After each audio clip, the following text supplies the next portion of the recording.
Health education YouTube ચેનલમાં સ્વાગત છે। વિડીયોમાં વાત કરીશું આજે લેવાયેલ દ્વિતીય સત્રાંત કસોટી અંતર્ગત વિષય ગણિત ધોરણ 3 પેપરના સંપૂર્ણ સોલ્યુશન સાથે।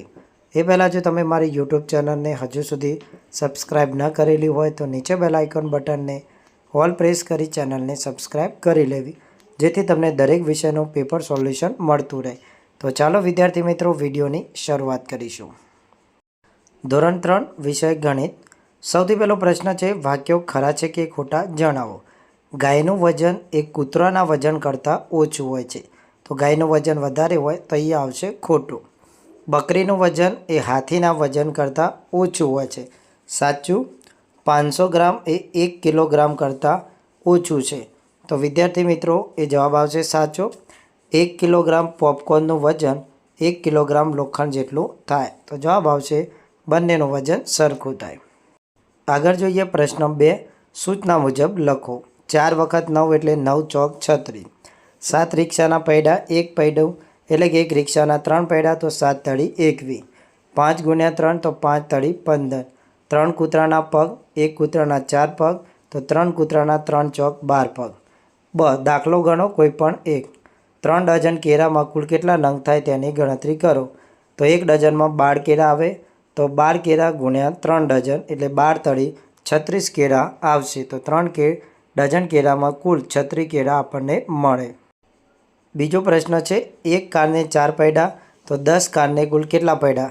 1 કારના 4 પૈડા, તો 10 કાર બરાબર 10 ગુણ્યા 4 બરાબર 40 પૈડા થાય। ત્યારબાદ અહીંયા છે નીચેની પેટર્ન પૂરી કરો। પહેલામાં છે 1 ખાનું, તો બીજામાં 2 ખાનું, ત્રીજામાં 3 ખાના, તો અહીંયા વિદ્યાર્થી મિત્રો ચોથામાં 4 ખાના આવશે। બીજું છે બ, બ, તો ફરીથી બ આવશે। ત્રીજું છે 3, 6, 9, 9 3 3 વધે છે, 9 ને 3 12, 3 15 ને 3 18, 3 તું 3, 3 ક, 3 ઈ 3, 3 જ, તો અહીંયા છુપાયેલું વાક્ય શોધો, તો બધામાંથી 3 નીકાળી દઈશું, તો તું કઈ જગાએ છે એ વાક્ય અહીંયા છુપાયેલું છે। પ્રશ્ન 4, વસ્તુ અને તેમાં કેટલું પાણી સમાય તેની વિગત આપેલી છે, તેના આધારે સાચી જોડ બનાવવાની છે। સૌથી પહેલાં છે માટલી, તો માટલીની અંદર મિનિમમ આપણે 10 લીટર જેટલું પાણી રોકી શકીએ એટલે કે મૂકી શકીએ। ગ્લાસ, તો લગભગ 200 ગ્રામ જેટલું પાણી આવી શકે। પાણીની ટાંકી, તો લગભગ 200 લીટર જેટલું પાણી અંદર સમાઈ શકે, અને તપેલીમાં લગભગ 2 લીટર જેટલું પાણી આવી શકે। તો આવી રીતના જોડકા જોડવાના છે। પ્રશ્ન 5, નીચે કોયડાની ગણતરી કરી જવાબ આપો।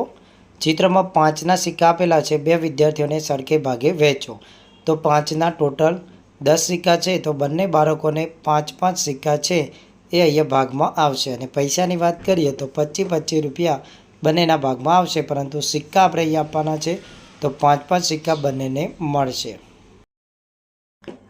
ત્યારબાદ છે બીજો, ચિત્રમાં આપેલા પુસ્તકો 3 ખાનામાં સરખે ભાગે મૂકતા કેટલા આવે?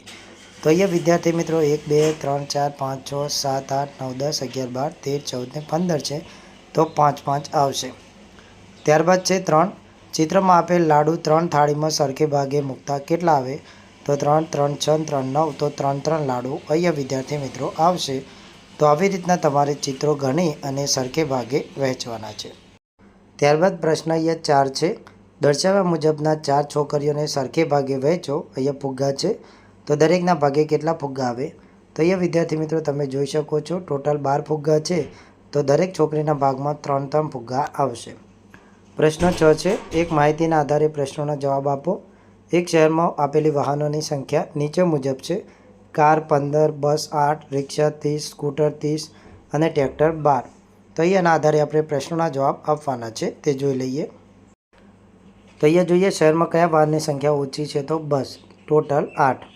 કાર કરતાં સ્કૂટરની સંખ્યા કેટલી છે? તો કારની સંખ્યા 15 છે અને સ્કૂટર 30 છે, તો 15 એ 30 કરતાં અડધા છે, એટલે કે કારની સંખ્યા છે એ સ્કૂટર કરતાં અડધા, એટલે સ્કૂટરની સંખ્યા ડબલ છે, બમણી છે, એટલે કે 15 વધારે છે।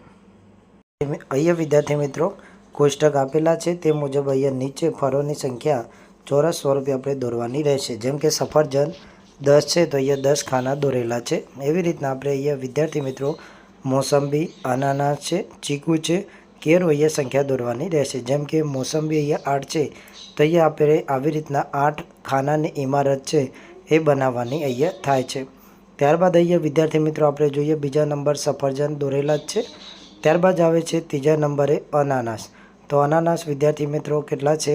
તો અહીંયા વિદ્યાર્થી મિત્રો અનાનસ 6 છે. તો આપણે અહીંયા 6 માળની બિલ્ડિંગ છે એ ચોરસની દોરાવવાની થશે. ત્યારબાદ વિદ્યાર્થી મિત્રો આપણી પાસે છે ચીકુ. તો ચીકુ ટોટલ 7 છે. તો અહીંયા વિદ્યાર્થી મિત્રો 7 ખાના છે એ આપણે અહીંયા દોરવાના રહે છે. અને લાસ્ટમાં વિદ્યાર્થી મિત્રો અહીંયા આપણને આપેલા છે કેળું. તો અહીંયા કેળું આપણે ટોટલ 2 છે. તો આપણે 2 કેળા છે એ અહીંયા દર્શાવવાના રહેશે. તો અહીંયા વિદ્યાર્થી મિત્રો તમારે આવી રીતના જે ચોરસ ખાના છે એ ખાનાની સંખ્યા છે અહીંયા આપણે દર્શાવવાની થાય છે. પ્રશ્ન 7નો અ છે. નીચે આપેલી કોષ્ટક વસ્તુના ભાવ મુજબ પ્રશ્નોના જવાબ લખો. પેન્સિલ 1 નંગ 3 રૂપિયા, નોટબુક 100 રૂપિયા, પેન્સિલનો સંચો 4 રૂપિયા, સ્કેચ પેન 15 અને પેનનો એક નંગનો ભાવ 10 રૂપિયા છે. એક પેન્સિલ અને એક પેનના કુલ કેટલા રૂપિયા થાય? તો એક પેન્સિલનો ભાવ અહીંયા 3 રૂપિયા છે અને એક પેનના કુલ વિદ્યાર્થી મિત્રો 10 રૂપિયા છે. તો ટોટલ 13 રૂપિયા થશે. બીજો, સ્કેચ પેનના કુલ કેટલા રૂપિયા થાય? તો 2 સ્કેચ પેન અહીંયા વિદ્યાર્થી મિત્રો તમે જોઈ શકો છો. એકના 15 રૂપિયા છે તો 15 ગુણ્યા 2 30 રૂપિયા જેટલો ભાવ થશે. આનંદ મેળામાં મનોરંજન અને ખાણીપીણીના ભાવપત્રક નીચે આપેલા છે. એના આધારે ગણતરી કરવાની છે કોઈ પણ 2. અહીંયા જોઈશું મનોરંજન તો ચકડોળ 25 રૂપિયા, ટ્રેન 20 રૂપિયા, મોતનો કૂવો 30 રૂપિયા, સમોસા 15 રૂપિયા, આઈસ્ક્રીમ 20 રૂપિયા, ભેળ 25 રૂપિયા. પહેલો છે દર્શના ચકડોળમાં બેસે છે, ભેળનો નાસ્તો કરે છે તો કેટલા રૂપિયા ખર્ચ્યા? તો ચકડોળમાં બેસવાનો ખર્ચ 25 રૂપિયા અને ભેળનો નાસ્તો કરવાનો ખર્ચ 25 રૂપિયા. તો ટોટલ 50 રૂપિયા દર્શના ખર્ચે છે. દર્શના તેની નાની બહેન પારુલને ટ્રેનમાં બેસાડે છે અને તેના માટે એક આઈસ્ક્રીમ લાવે છે તો કેટલો ખર્ચ થયો? તો ટ્રેનની ટિકિટ અહીંયા વિદ્યાર્થી મિત્રો 20 રૂપિયા છે અને આઈસ્ક્રીમનો ખર્ચ 20 રૂપિયા છે. તો ટોટલ 40 રૂપિયા તેનો ખર્ચો થાય છે. જો દર્શના ઘેરથી મેળામાં જવા માટે 100 રૂપિયા લાવી છે તો તેના ખર્ચ હવે તેની પાસે કેટલા વધ્યા? તો તમે જોઈ ઉપર 50 અને 40 રૂપિયાનો ખર્ચો કર્યો તો 90 રૂપિયા ખર્ચો કર્યો. 100 રૂપિયા છે એમાંથી 90 રૂપિયા વપરાય તો તેની પાસે 10 રૂપિયા વધે છે.